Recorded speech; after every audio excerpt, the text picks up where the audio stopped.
Meaning of hiragana.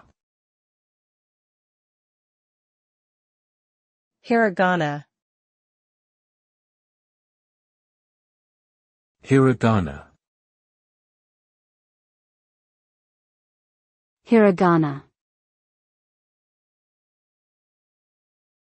Hiragana.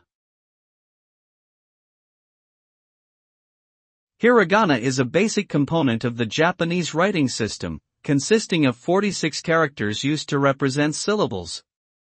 It is primarily used to write words of native Japanese origin, grammatical elements such as particles and suffixes, and words for which there are no kanji, Chinese characters, equivalents.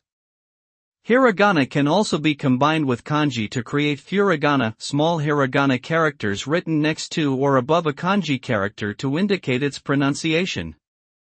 Mastering hiragana is essential for learning the Japanese language and is typically one of the first subjects taught in Japanese language classes.